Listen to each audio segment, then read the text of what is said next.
자, 지난주에 이어서, 물론 지난주 거 다 기억 못해도 상관없습니다. 그러나 지난주에 이어서 사도행전 12장에 베드로가 옥에 갇혔다가 풀려 나오면서 그 베드로의 석방을 위해서 기도했던 성도들에게 어떤 일이 일어났는가, 그리고 그걸 통해서 오늘 우리에게 주시는 기도에 관한 하나님의 말씀은 무엇인지를 함께 나눕니다. 오늘은 사도행전 12장, 이제 지난주 읽었던 부분에서 12절부터 19절까지 우리 조금 길지만 한 절씩 서로 교독합시다. 그래서 어떤 일이 일어났는가 살펴봅니다. 사도행전 12장 12절로 19절. 자, 제가부터 먼저 읽습니다. 깨닫고, 이거는 이제 베드로가 천사가 자기를 구원해 주신 것을 뒤에서 깨달은 거예요. 깨닫고 마가라 하는 요한의 어머니 마리아의 집에 가니 여러 사람이 거기에 모여 기도하고 있더라. 베드로가 대문을 두드린데 로데라 하는 여자아이가 영접하러 나왔다가 베드로의 음성인 줄 알고 기뻐하여 문을 미처 열지 못하고 달려들어가 말하되 베드로가 대문 밖에 섰더라 하니 그들이 말하되 네가 미쳤다 하나 여자아이는 힘써 말하되 참말이라 하니 그들이 말하되 그러면 그의 천사라 하더라. 베드로가 문 두드리기를 그치지 아니하니 그들이 문을 열어 베드로를 보고 놀라는지라. 베드로가 그들에게 손짓하여 조용하게 하고 주께서 자기를 이끌어 옥에서 나오게 하던 일을 말하고 또 야고보와 형제들에게 이 말을 전하라 하고 떠나 다른 곳으로 가니라. 날이 새매 군인들은 베드로가 어떻게 되었는지 알지 못하여 적지 않게 소동하니 헤롯이 그를 찾아도 보지 못하매 파수꾼들을 신문하고 죽이라 명하니라. 헤롯이 유대를 떠나 가이사랴로 내려가서 머무니라. 아멘. 저는 여러분께 이 성경 말씀을 함께 읽으면서 여러분도 다 알고 계시지만 한 번씩 우리가 새롭게 느껴야 될 필요가 있다 싶어서 자꾸 말씀드리는데, 여러분 지금 2000년 전에 실제 일어났던 일을 당시 이 일을 목격하고 함께 경험한 사람들이 여전히 살아있을 때, 즉 기록한 게 어떤 가식이나 과장이나 거짓말이나 이런 걸로 대충 넘어갈 수 없는 그 시기에 기록된 게 이 신약 성경들입니다. 예수님이 이 땅에 오시고 예수님이 3년 동안 메시아로 사역하시면서 제자들을 부르시고 하셨을 때 그때 예수님을 만났던 사람들, 예수님의 음성을 듣고 예수님께 혼나기도 하고 이랬던 사람들이 여전히 살아있을 그 당시에 예수님에 관한, 그리고 예수님의 말씀, 그때 일어난 일들을 나중에 사람들이 엉뚱하게 말하지 않고 잊어버리지 않기 위해서 기록으로 남긴 게 이 신약 성경을 기록하게 된 배경입니다. 이건 이제 신학대원에 가면 이걸 굉장히 중요하게 배우는데, 연대기가 아주 중요해요. 연대가. 그래서 신약 성경은 주후 90년, 마지막에 쓰여진 주 90년에 기록된 성경이 바로 요한계시록이에요. 사도 요한이 반모섬에서, 귀양 같던 반모라는 섬에서, 패트머스라고 하죠, 그 섬에서 계시를 받고 기록한 거예요. 그게 마지막 신약 성경이에요. 그러면 왜 성경을 기록하기 시작했느냐? 주 45년이나 50년부터 혹은 60년부터 이렇게 쓰기 시작했는데, 이미 당시에 예수님에 대해서 엉뚱하고 황당한 기록들이 막 돌아다니기 시작한 거예요. 교회들마다. 그러니까 이렇게 되다가니 큰일 나겠다 이거 해서 예수님을 받고 증거를 갖고 있는 사람들이 이렇게 기록을 한 겁니다. 여러분이 아시지만 또 깜빡깜빡하고, 저도 이렇게 가르치지만 깜빡깜빡하는 게, 지금 일어난 이 베드로의 옥에서 풀려난 사건, 그리고 기도하고 있던 사람들이 베드로가 기도 응답으로 왔다고 하니까 미쳤다고 하고, 어떻게 보면 성경을 모르는 사람이나 믿음이 없는 사람들은 뭐 굳이 이런 걸 이렇게 디테일하게 자세하게 기록해 놓았을까? 그냥 베드로가 성령님의 도움으로 풀려났다 이러면 될 건데, 그래서 성경은 이렇게 수없이 많은 곳에서 예수님의 제자들이요 기도하는 사람들이라고 초대교회를 세워왔던 사람들의 이런 엉뚱한 실수, 그러나 사실 오늘날 우리들도 여전히 반복하는, 믿는다고 하면서 믿지 못하는 이런 연약함과 실수들을 그대로 기록하고 있다는 거예요. 이게 굉장히 중요합니다.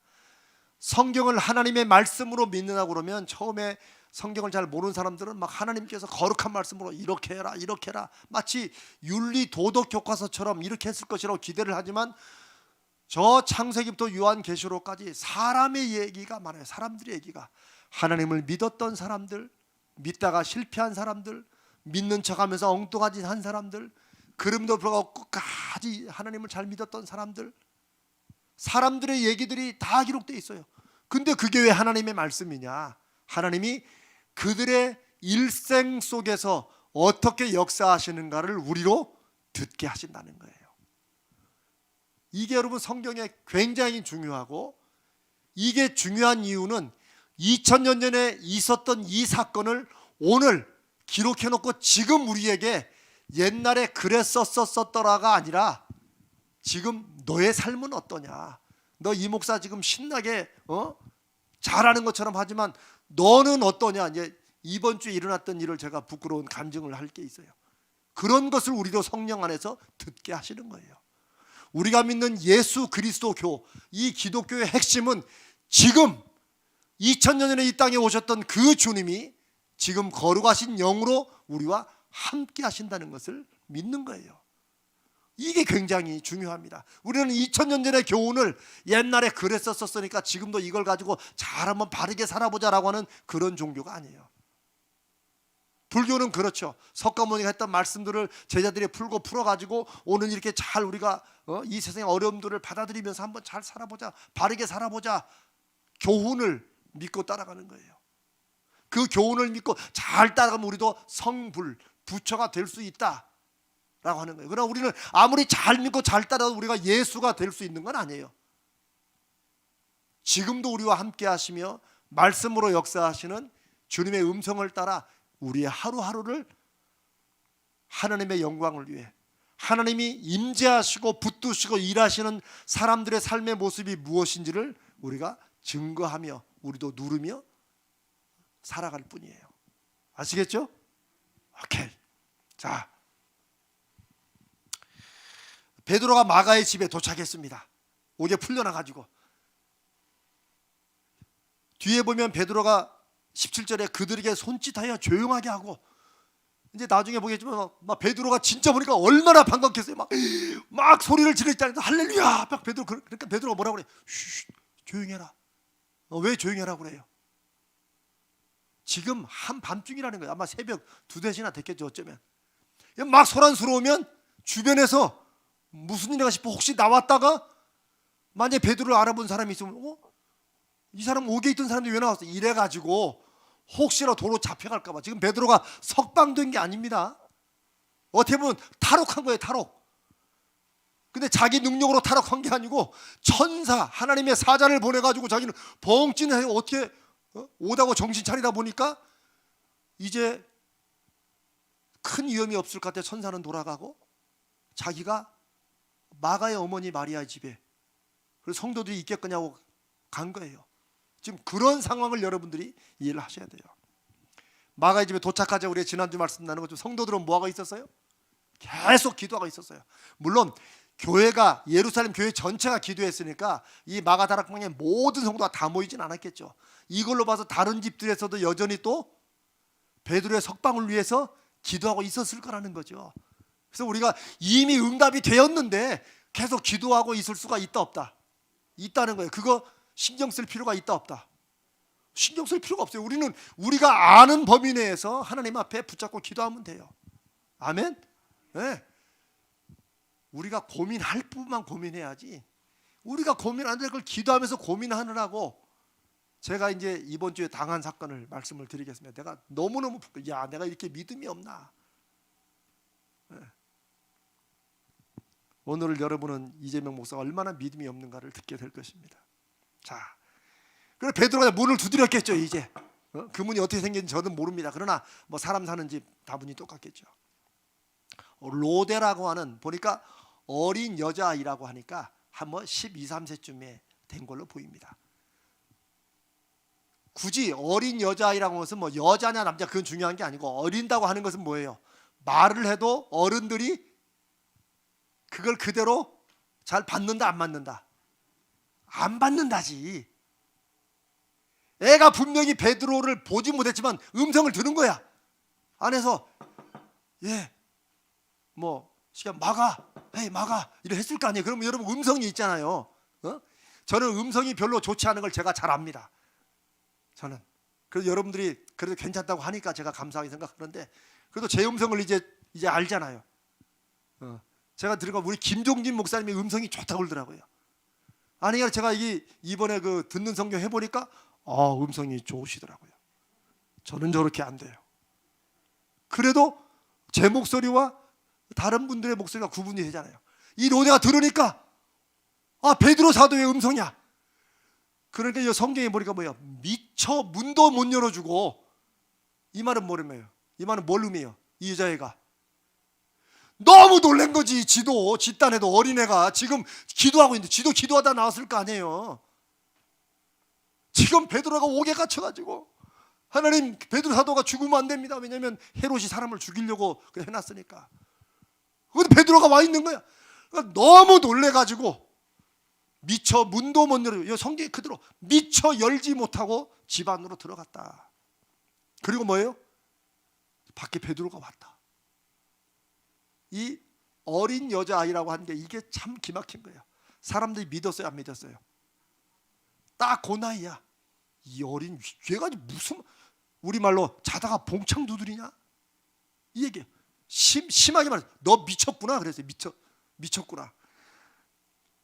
베드로의 석방을 위해서 기도하고 있는 신실한 성도들이 하나님이 응답을 보내주시는데 뭐라고 그랬다고? 미쳤다.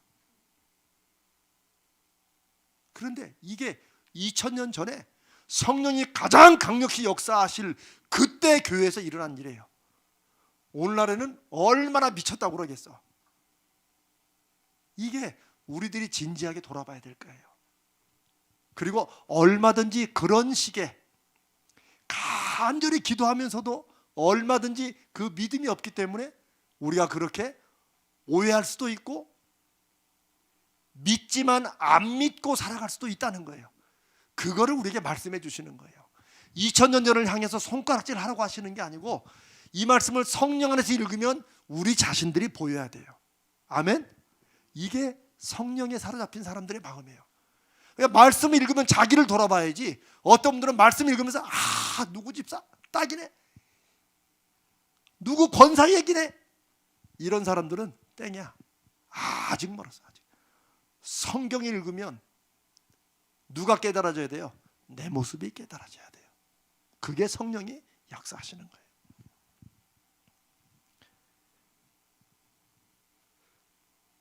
이 여자아이가 미쳤다는 말을 듣고 지도 답답하겠지. 펄쩍 뛰었겠지. 아니라고, 진짜라고.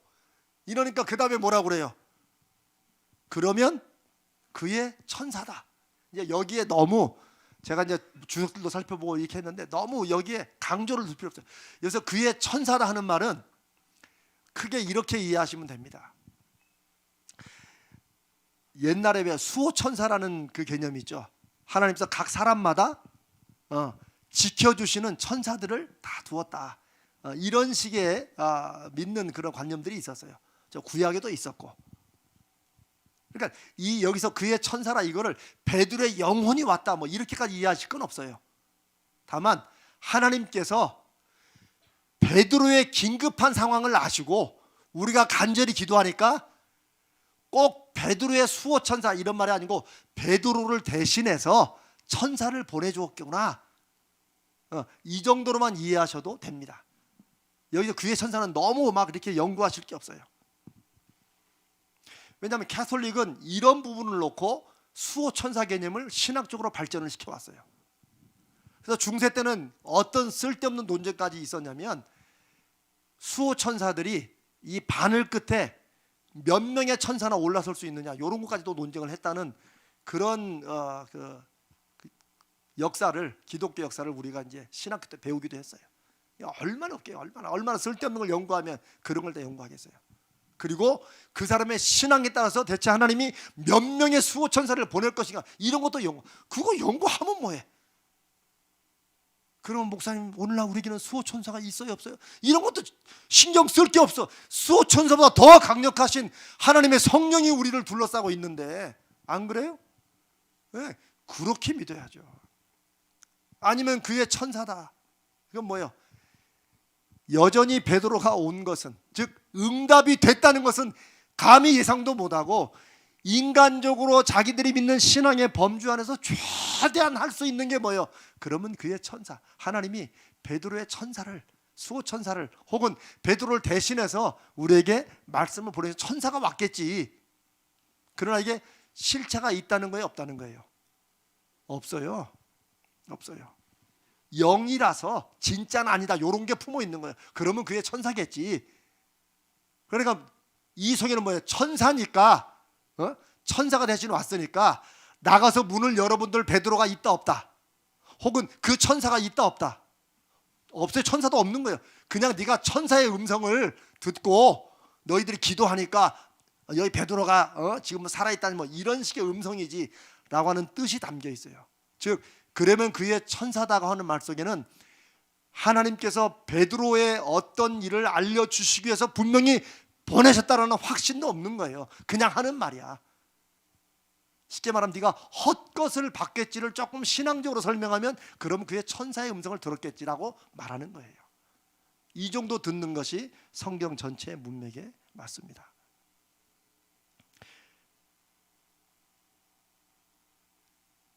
그런데 계속 16절에 중요한 게 있어요. 베드로가 그걸 어떻게 했어요? 베드로는 밖에서 지금 그 소리를 못 듣겠죠. 그러니까 지금 뭐 추웠는지 더웠는지 모르지만 지금 마음이 급하잖아요. 지금 누가 지금 곧 군사들이 지금 들여칠지 모르는데 이 문을 안 열어주는 거야. 안에서 뭘 하는지. 그러니까 계속 베드로는 문을 두드리는 거야. 그런데 그게 사인이 돼요. 그게 사인이 돼. 계속 베드로가 문을 두드리는 게. 가서 문을 열어보니까 베드로 뭐예요? 베드로를 보고 그들이 이제 문을 두드리니까 자기도 놀랬겠지. 하여튼 누군가 천사가 문을 두드릴 리 없는데, 그렇죠? 천사는 그냥 씩 들어올 것 같은데 문 두드리는 천사는 지들도 처음 경험한 거야. 그러니까 궁금해가지고 몇 사람이 이제 나왔겠죠. 딱 보니까 누가 왔어요? 베드로가 진짜 왔어요. 그런데 여기 베드로를 보고 놀라는지라, 우리 개역성경 우리는 놀라는지라고만 했지만 옛날에 예전의 성경들은 여기에 그냥 놀랐다고 하지 않고 깜짝 놀랐다, 크게 놀랐다. 쉽게 말하면 surprised가 아니고 astonished. 제가 이 발음이 참 좋아야 되는데 여러분 괜찮습니까? astonished는 이거. 서프라이즈는 우리 왜 생일 파티 서프라이즈 파티 하잖아요. 서프라이즈 그러면 으아! 자꾸 이거잖아요. 서프라이즈는 내가 예상을 했지만 그게 이거야? 그래서 깜짝 놀라는 거지만 에스타니시드는 이거. 이게 좀 표현이 잘 됐는가 모르겠습니다. 이렇게 더 재밌게 해드려야죠. 그겁니다. 그래서 어떤 성경들은 깜짝 놀래다 혹은 크게 놀래다라고 번역을 했어요. 근데 우리는 이제 그걸 뺐어요. 왜 그렇게 놀랬을까요?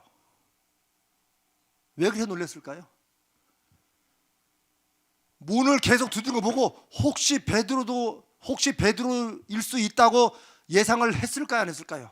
안 했다는 거예요. 천만에 만만에 콩떡이라고 생각하고 아니라고 생각하고 확신하고 갔다가 정말 베드로니까 우리 말하면 경악한 거예요. 좋은 의미에서 경악했다라는 말 우리 쓰잖아요. 그게 아마 에스타니시드하고 좀 비슷한 거예요. 그러니까 이들은 여전히 문을 두드리는 소리를 듣고 잠깐 가면서도 베드로일 수 있다는 가능성은 0.0001% 생각을 안 하는 거예요. 그리고 열어보니까 베드로가 거기 와 있는 거예요. 옥에 갇혀서 지금 언제 죽을지를 모르는, 그 자기들이 기도했던 그 베드로가 거기 와 있는 거죠.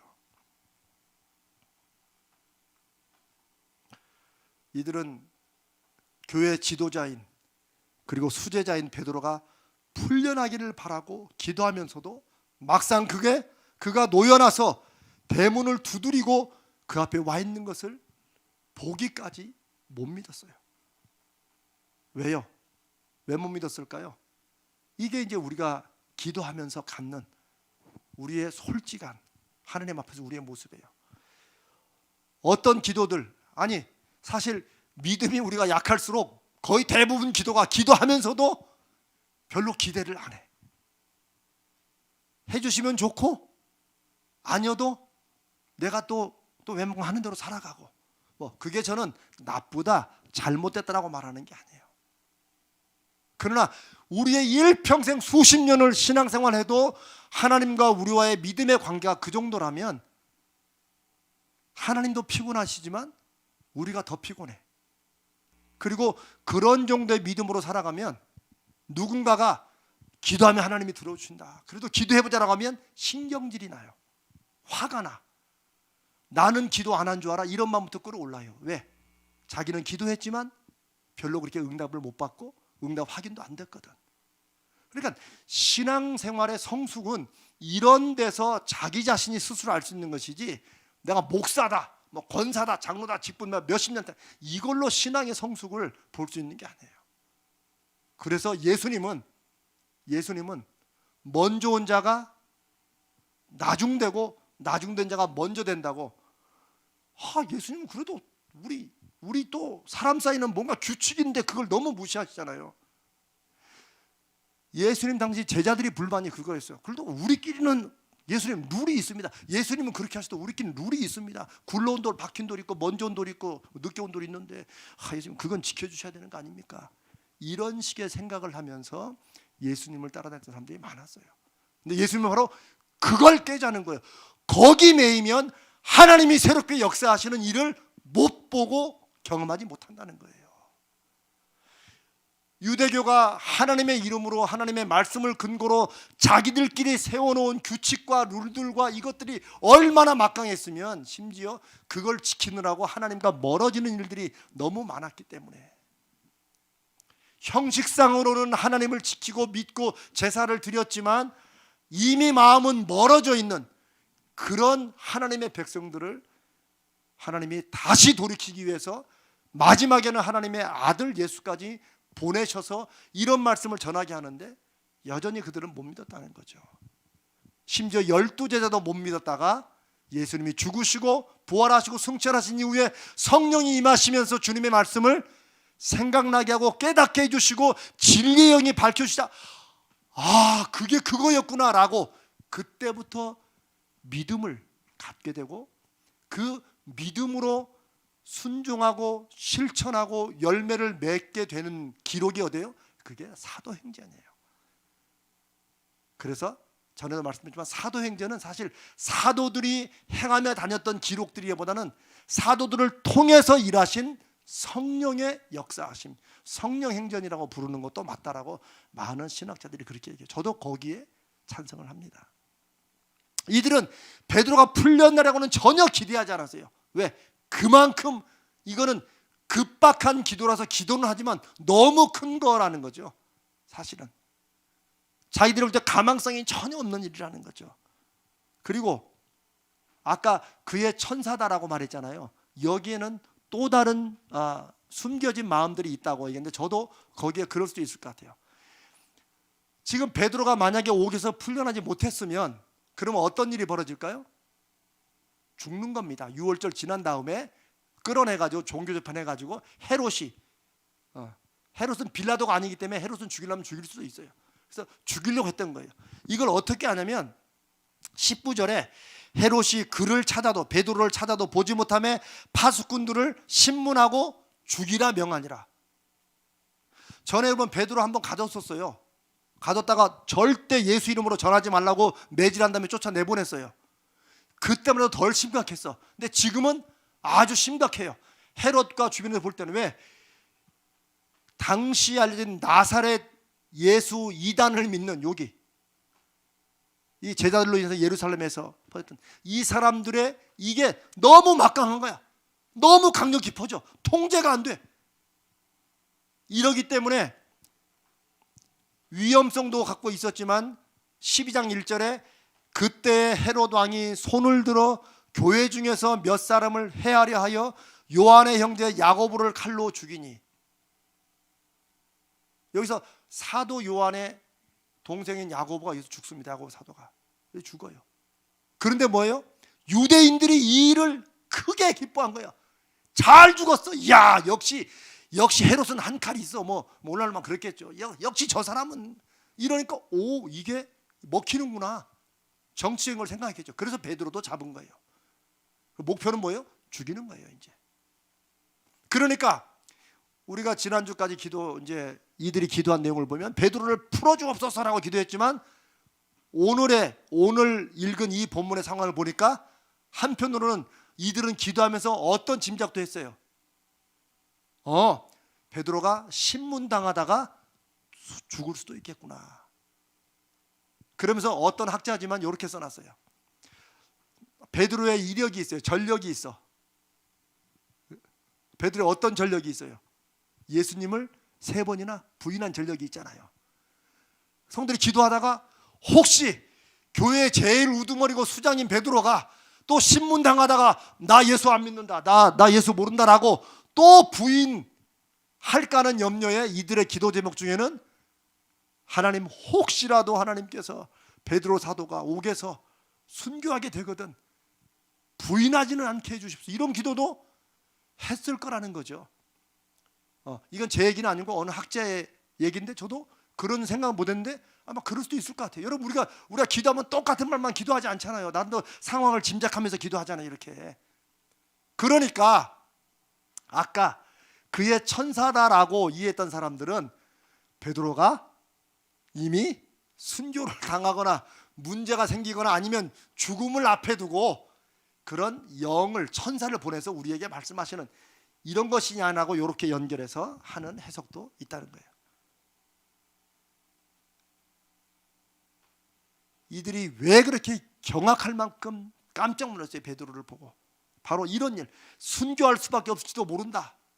그래서 순교를 당하더라도 하나님 부인하지 않게 해주십시오, 이런 식으로 정말 너무너무 절절한 기도를 하고, 그러면서도 한편으로 풀어주기를 간구하지만, 하나님께서 놓아주시길 간구하지만 그렇게 현실적으로는 될 것이라고 못 믿는 이런 상황 속에서, 그리고 하나님의 구원의 시기, 이건 타이밍이 급해요. 이건 오래 두고 기도할 수 있는 게 아니에요. 그리고 방식, 아니 조를 짜가지고 그 앞에 꼼짝없이 지키고 있는데, 이런데 하나님께서 이렇게 빨리, 이렇게 분명하게,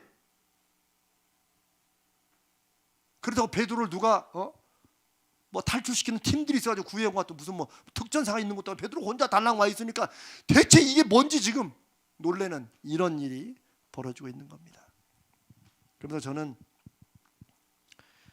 여러분, 베드로가 그나마 계속 문을 두드렸기에 만났지, 지금 베드로는 밤새도록 열흘 때까지 기다릴 수 있는, 문을 두드리면서 기다릴 수 있는 상황은 아닙니다. 여러분, 그렇지 않겠어요? 우리 정장로만 끄덕끄덕 하시네. 다른 분 이해를 못 하시나? 알죠? 왜 베드로가 밤새도록 열흘 때까지 문을 두드리지 못해요? 베드로 마음이 급해요. 지금 어떻게 좀 5개월 동안 풀려나왔는데 언제 군인이 들이닥칠지 모르는 일이에요. 지금 당시의 분위기가 19절에 헤롯이 어쩌면 베드로가 없어진 걸 놓고 뭐 자기도 모르지. 그런데 그때 파수꾼들, 그 사람들을 고문한 다음에 끝내 안 밝혀지면 그 죽이라고 할 정도, 그 정도로 삼엄한 상황이었어요. 그 베드로 마음이 급한 거예요. 지금 계속 지금. 왜? 빨리 가서 보고 나 풀려났다 안심해라 하고 뭔가 교회에 관련된 몇 가지 중요한 일들을 해주고 자기는 다른 데로 피해야 되는 거야 지금. 그런 상황에서 베드로가 계속 문을 두드리고 있으니까 그나마 만났지. 제가 베드로였다면 제가 이제 상상을 해요. 두드리다가 야 로데야 나다 나. 그런데 얘가 와 하더니 들어가가지고 막 뭐라고 중얼중얼는데 마음은 급해 죽겠어. 안 나와. 자기들끼리 미쳤다고 하고 죄가 지금 돌아나. 야 너 피곤하면 가서 자. 뭐 그럼 저 같으면 이러다 잡히면 큰일 나니까 아유 할 수 없다. 뭐 나중에 얘기하지 하고 그냥 갔을 거예요 저는. 그런 상황이 있을 수 있잖아요 인간적으로. 그렇죠? 네. 특히 성질 급한 저는 갑니다. 가다가 이러다 잡히면 끝나니까. 근데 만약에 베드로가 이렇게 갔다고 합시다. 그러면 이 사람들은 가서 문을 열어보고 없잖아. 이런 하여튼 애들은 믿을 게 못돼 라는 일들이 저는 얼마든지 있을 수도 있다고 봅니다. 물론 성경에 기록되지 않은 것을 우리가 상상하지만 제가 드리는 말씀은 만약 베드로가 계속해서 두드리지 않았으면 베드로가 급한 나머지 다른 곳으로 피신했더라면 이들은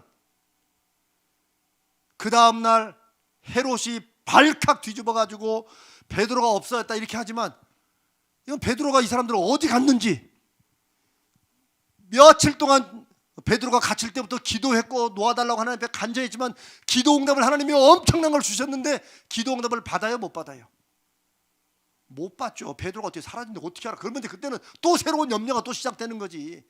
이게 하나님이 응답을 주셔도 하나님의 응답을 믿고 기대하는 그런 믿음이 없으면 하나님의 응답까지도 엉뚱하게 우리에게 새로운 근심거리와 고민거리도 될 수가 있겠구나. 저는 전에는 이 구절을 세상에 기도해놓고도 기도 응답이 왔는데 그것을 믿음으로 보지 못하는 이런 사람도 있다고 제가 손가락질만 했는데 제가 2000년 전에 있었으면 그 로데에게 미쳤다고 할 게 아니고 귀를 잡아 야야 가 들어가 이렇게 했을지도 모르겠어요. 어쩌면 우리들도 그랬을지 몰라요. 하나님께서 주시는 기막히고 경이롭고 그 급박한 중에 바로 응답하시는 하나님의 기도 응답을 우리는 얼마든지 놓칠 수 있다는 거예요. 왜? 무엇 때문에? 이유가 여러 가지 있겠죠. 우리의 논리적이고 이성적인 생각 때문에. 어떻게 베드로가 지금 여기 와 있겠냐? 기도는 하면서 우리의 마음을 위로하시는 하나님의 은혜가 있는 것이지 무슨 응답이 그렇게 오냐라고 기도를 믿으면 하나님의 베드로를 풀어주신 응답을 경험을 못합니다. 한국교회의 믿음은 그런 믿음도 많아요. 제가 그랬죠. 기도는 우리의 마음을 위로하고 명상 비슷하게 이렇게 마음을 풀어주고 호흡하세요. 호흡하세요. 저는 이런 것도 저는 필요하다고 봐요. 우리의 심리를 진정시. 그런데 기도를 그런 수준으로 이해하면 이거는 저는 완전 잘못된 거예요. 기도도 호흡하면서 성령님, 나도 좀 그런 기도할 시간도 좀 있어봤으면 좋겠어요. 그러나 저는 주님의 이름으로 말씀드리기를 기도는 적어도 예수 그리스도께서 성령으로 우리와 함께 하시고 일하시는 것을 믿는 믿음을 가진 성도들은 기도를 그런 쪽으로 방향을 틀면 안 됩니다. 그건 얼마나 다른 쪽으로 하세요. 명상도 있고 다른 거 있잖아요 다. 그런데 왜 하나님이 우리에게 주신 유일하고 놀라운 은혜의 통로인 이 기도를 그런 식으로 내 심리를 편안하게 하고 그래도 기도하면 좋잖아요. 마음도 편안해지고 그거는 기도의 부산물이지 그걸 위해서 기도하는 건 아니라는 거예요. 우리가 간절히 기도해놓고 하나님이 주실 응답을 우리가 기대하지 않고 우리 멋대로 사는 것은 이것과 비슷한 거예요. 실컷 하나님 만나자고 막 해놓고 그래 알았다 해서 하나님이 딱 나가보니까 지는 벌써 안 나가 있어 거기. 바쁘다 비 온다 아이 꼭 만나자는 게 꼭 만나자는 건가요? 이거 하는 거 똑같아. 여러분 가까운 분들이 그런 분이 있다면 얼마나 미치겠어요. 실컷 만나자고 그렇게 전화통을 막 닥달해가지고 딱 갔는데 안 나와. 자기는 바람 맞췄어. 그래서 전화해보니까 아이 뭐 진짜 오라는 건 아니었지. 그거 미치는 거지 그거 사실. 그렇죠? 여러분 그런 사람과 사귀겠어요? 안 만나지. 그런데 우리의 기도 생활이 자칫 그럴 수 있다는 거예요.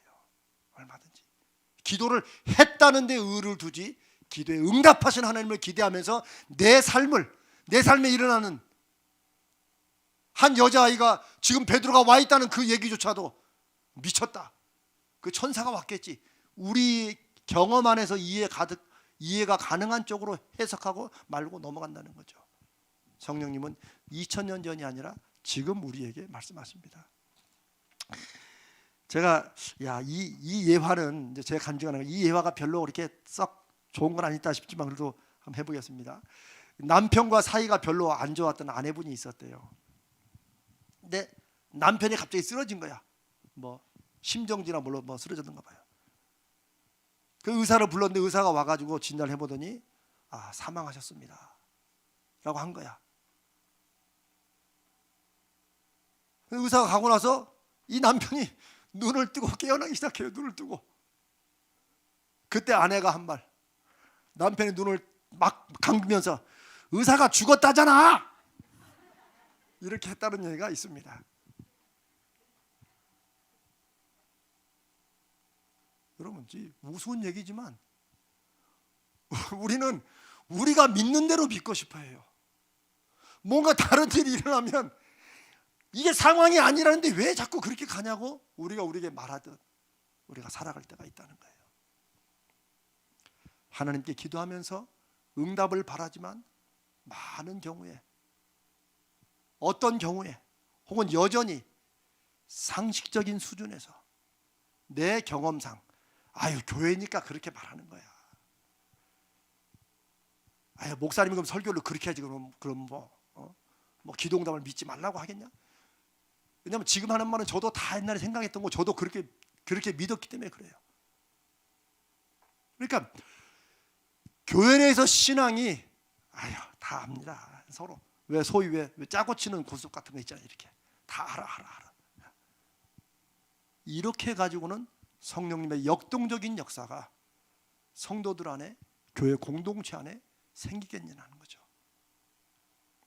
그래서 믿음은 어떤 면에서는 그 말씀에 그냥 이를 악물고라도 한번 순종해보고 믿어보려고 하고 그걸 기대하려고 하고 내 삶을 그 말씀과 그 약속에 내가 기도하면서 바꾸려고 막 몸부림을 치는 그런 걸 통해서 우리 삶에 변화가 일어나기 시작한다는 거예요.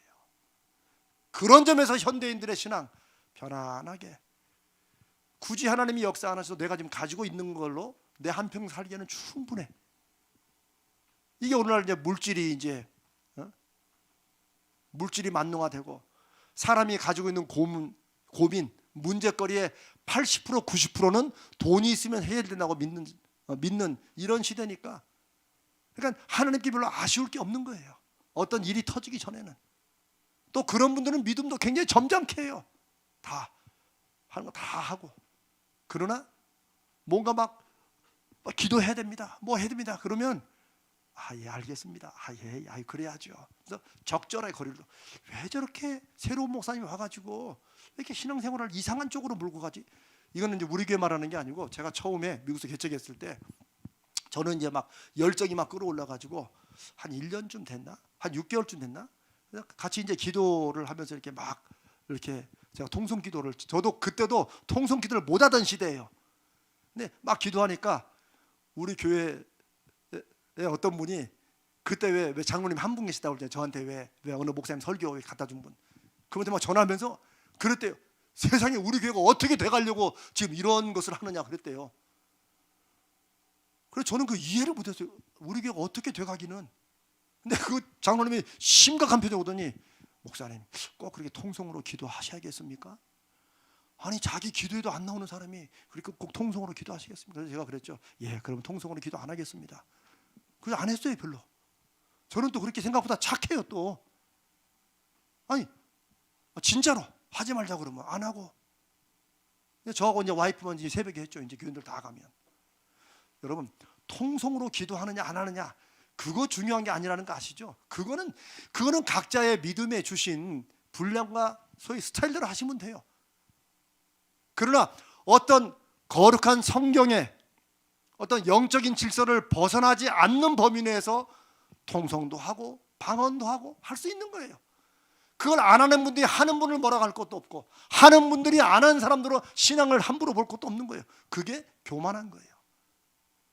믿는 사람들은 성령의 나타나심이 있는 대로, 어떤 분은 기도에는 이렇게 막 못해도 신실하게 섬기는 거, 다른 사람을 향해서 베풀고 나누는 거, 이런 걸 잘하는 분들이 있어요. 제가 요즘에 계속해서 1년 동안 하면서 우리 교회의 은사대로 하는 거예요. 이걸 하나님께서 우리 교회에 아주 중요한 기준으로 세우시고 저는 그렇게 하신다고 믿습니다.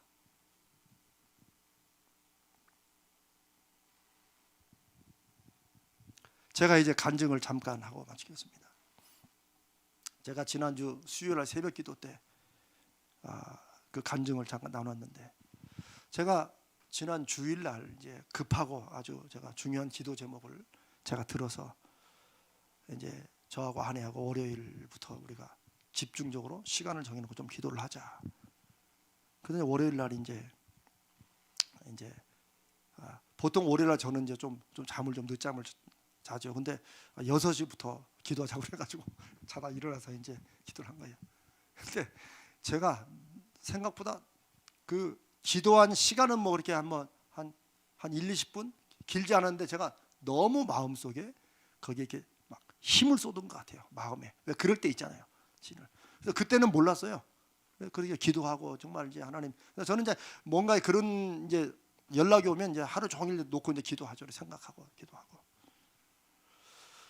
근데 오후에 이제 늦게 이제 숲을, 그것도 간단한 숲이에요.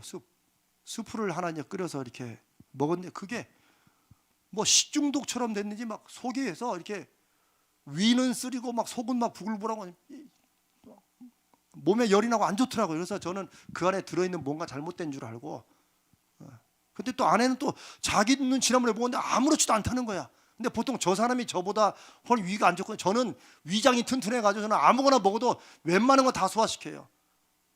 하나님이 그렇게 안 만들었으면 이렇게까지 오지도 못했죠. 저는 뭘 먹어도 됩니다. 근데 저한테 혹시 목사님 뭘 좋아하세요? 그거 물어보지 마세요. 저는 다 먹습니다.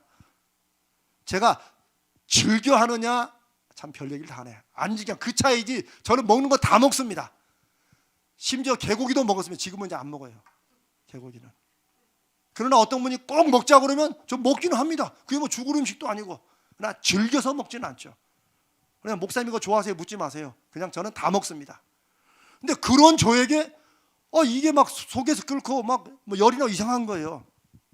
그래서 이제 약을 이제 먹으면서 월요일, 화요일 그 후로 계속 이제 굶었죠. 이제 굶면서 월요일, 화요일 내내. 근데 이게 조금 가라앉는데 여전히 몸이 불편한 거예요. 예. 그때까지도 몰랐어요. 계속 이제 기도는 해나가고. 근데 수요일 새벽 기도에 이제 제가 전날 설교 준비를 하고, 근데 설교 준비할 때까지도 몰랐어요. 그게. 그냥 수요일 날 새벽 이제 그때 시편 46편인데 여기 새벽기도 오신 분들은 기억하시죠? 시편 46편. 하나님은 우리의 피난처시요 힘이시요 환난 날에 만날 도움이시다. 그러므로 산이 요동하든지 바다가 던지든지 막 엄청난 대화를 얘기하면서 이렇게 쭉 해요. 그래서 이제 그거 준비한 대로 이렇게 설교를 이렇게 하는데 갑자기 제 마음속에 이게 내가 믿음 없이 하나님이 이 일에 분명히 함께 하실 것이다 라는 것에 대한 확신이나 기대가 없이 이게 너무 급하네. 그래서 제가 이 사도행전을 생각한 거예요. 그때 그 말씀 안 드렸지만 지금 베드로가 옥에 갇혔잖아요. 초대교회는 너무나도 급합니다. 지금 베드로마저 야고보처럼 죽인당하면 교회에 엄청난 풍파가 일어나니까 온 교회가 기도하고 성도는 각자 집에서 흩어져서 막 기도하는 거예요. 너무 급한 기도니까. 이거는 저도 이 기도 제목에 이거 급하다, 이거 중요하다 해서 막 기도를 하는데 문제는 믿음이 없었던 거지. 제가 그때 설교를 하면서 그런 거 제가 갑자기 확 깨달아지는 거예요. 제가 이게 그럴 때가 있어요. 또 이게. 그래서 제가 그때 간증을 한 거예요. 제가 실은 어제 오늘 제가 어제 제가 굉장히 속이 안 좋고 이랬는데 음식을 잘못 먹은 줄 알았는데 제가 어린아이 경기하는 것 같다고 제가 그 말씀 드렸죠. 제가 그때 깨달은 거. 어린아이 경기하는 거 알잖아요. 애들이 왜 떼를 쓰고 울다가도 아니면 뭐가 아파서 우는데 막 너무 얘가 새파랗게 자지러지면 지 우는 것이나 지 힘쓰는 거에서 그냥 지가 쓰러지잖아요. 이렇게. 우리 다 아이를 키워봤으니까 아시죠? 네. 그게 이제 애들이 그리 그걸 넘어가지 않도록 우리가 애들이 너무 울면 일단은 막 달래잖아요. 그래 해서 이거 좀 이렇게 좀 달래놔야지. 아니면 지 그냥 이 우는 것에 넘어가가지고 얘가 그냥 시퍼렇게 넘어간다. 막 눈 뒤집어지고 막 그러거든요. 네. 제가 그랬던 거예요. 제가 너무나 부끄러웠어요. 하나님 앞에. 저 평생에 처음 겪는 거예요. 제가 그동안 온 성도들의 기도를 지난 25년, 30년 동안 듣고 기도하면서 그때도 뭐 이렇게 뭐 힘쓰지 않고 기도한 적은 없죠. 다 막 속이 타죠. 근데 이번에는 내가 너무 믿음이 없이 내가 너무 힘을 쏟아가지고 마치 안 해주면 나는 죽는다고 했는데 거기에 믿음이 너무 없으니까 제가 그냥 혼자 제겸게 넘어져가지고 음식을 받지 못한 게 아닌가. 이제 그런 얘기를 이렇게 나눴더니 함께 기도하는 분이 자기가 새벽에 수요일 날 이게 거짓말 같지만 이게 진실이니까 하나님께서 이걸 말씀하신 놈 믿습니다. 그분하고 이제 수요일 이제 오후에 제가 통할 일이 있어가지고 이렇게 통화를 하니까 제가 말하기도 전에 제가 새벽에 기도하는데 하나님께서 자기에게 이럴 자기 마음에 이재명 목사님이 영적으로 육적으로 뭐라서 토사광란이 일어났다. 딱 맞죠. 영적으로 육적으로 토사광란이 일어났다. 그래서 제가 그때 고백을 했죠. 우리가 무언가를 기도할 때 간절히 바라고 기도해야 됩니다. 그런데 그 간절히 바라는 것 속에 하나님이 역사하실 것에 대한 믿음의 기대가 전혀 없잖아요. 그러면 내가 내 풀에 지치고 내 간절함에 내가 넘어가 버릴 때가 있겠구나. 사도행전 12장에 이 성도들이 얼마나 베드로를 놓고 기도했겠어요. 우리가 지금 기도한 이런 것은 아무것도 아니죠. 교회가 완전히 무너지는데. 근데 그렇게 너무 간절히 기도했지만 이들이 안 믿었기 때문에 응답이 왔어도 너 미쳤냐라고 한 거예요. 아니면 그게 천사가 왔겠지. 2번씩이나 한 거예요. 이런 일들이 2000년 전 얘기만이 아니고 오늘날 우리들에게도 이 목사에게도 이번에 한번 일어났었고 그리고 우리들에게도 그럴 수 있다. 기도를 간절히 힘있게 하지 말자는 게 아니고 내가 어떤 문제 저는 오늘도 이제 기도 여기 요청지가 있는데 제가 이거 한 번씩 먼저 오기 전에 제가 전체를 다 봅니다. 어떤 기도는 벌써 계속되는 기도를 볼 때마다 제가 마음이 아주 무너지죠. 여기가. 어떤 기도는 너무 간단히 있어가지고 대체 이거 짐작을 해야 되는 기도가 있어요. 이게 대체. 그러나 다 주님께서 아시니까 저는 별로 걱정 안 합니다. 왜냐하면 누가 이 기도에 뭘 썼는지 성령님은 아시기 때문에 저는 놓고 기도만 합니다. 그러나 그럴 때라도 우리의 간절함이 들어갈수록 하나님에 대한 하나님이 어느 때 어떻게 역사하실지 모른다는 그 기대의 마음, 그 믿음의 마음은 늘 가지고 있어야 된다.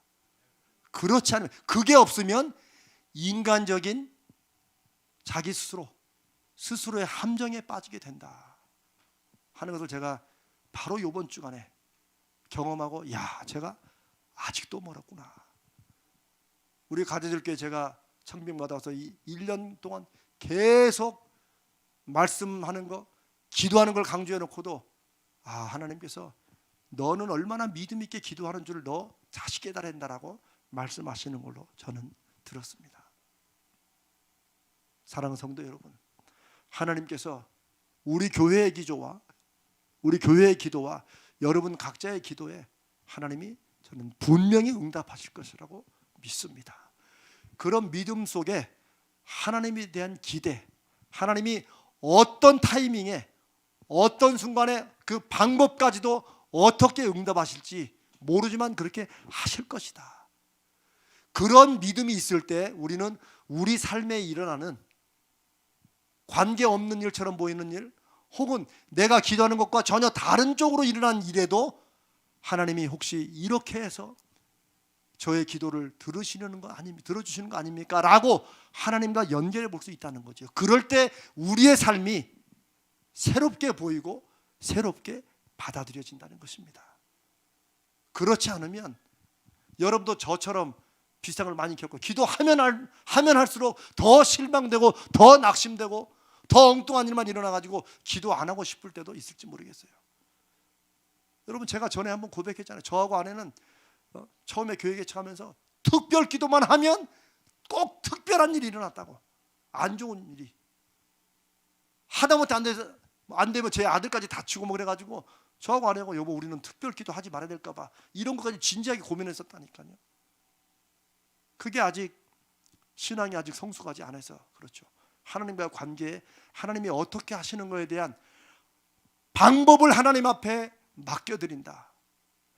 모든 것을 합력하여 선을 이루시는 하나님을 믿는다는 믿음이 우리가 외워서 말하기는 쉽지만 정말 내 삶에 모든 걸 합력하여 선을 이루시기 때문에 그 방법까지도 맡기고 나는 어떤 상황이나 어떤 일이나 어떤 쪽 앞에서도 그저 묵묵히 하나님이 혹시 이렇게 해서라도 일하시지 않나 이런 기대를 갖는다는 것이 얼마나 믿음 생활에 특별히 기도하는 우리에게 중요한 것인가를 우리에게 말씀해 주십니다. 사도행전 12장에 일어났던 베드로를 옥에 풀어주시는 이 기도의 응답처럼 급격하게 천사를 통해서 직접적으로 역사하시는 일들이 2000년 전에만 있다고 말씀하시지 않습니다. 오늘날 우리들에게도 하나님은 그렇게 일하고 계시고 우리로 하여금 어쩌면 저 베드로가 지금 문 밖에서 두드리는 소리, 하나님의 응답이 지금 와 있다고 두드리는 소리, 이미 응답된 걸로 계속 기도하면서 애태우다가 혼자 쓰러지고 경기하고 이러는 건 우리가 아닌지, 혹은 기도하다가 아유 뭐 안 되면 말고 뭐 이런 식으로 우리가 하나님에 대한 기대마저 우리가 접고 살아가는 것은 아닌지, 오늘 이 말씀을 통해서 우리의 기도의 자세가 기도 중에 하나님을 향해 바라고 믿는 우리의 믿음이 조금 더 힘있게 그래도 하나님을 함께 붙들고 우리 믿음의 공동체가 우리 순모임들이 여러분 각자 가까운 분들이 모일 때마다 다른 얘기보다도 함께 믿음으로 쓰고 함께 낙심하지 말고 주님 말씀하신 것처럼 항상 기도하되 동시에 언제라도 낙심하지 말아야 된다. 왜? 하나님이 반드시 응답하시는 분이니까. 예수님이 그렇게 말씀하신 이유를 우리가 알고 우리가 오늘도 이 말씀을 근거로 우리를 살펴보며 정말 기도에 응답하시는 그 하나님을 믿음의 눈을 열고 믿음의 귀를 열고 믿음의 마음을 열고 응답을 구하고 찾고 두드리고 우리의 삶을 재조정하는, 그래서 하나님이 응답하시는 것을 맡고 받고 누리는 그런 저와 여러분 되시기를 주님의 이름으로 축복합니다. 우리 한번 기도합시다.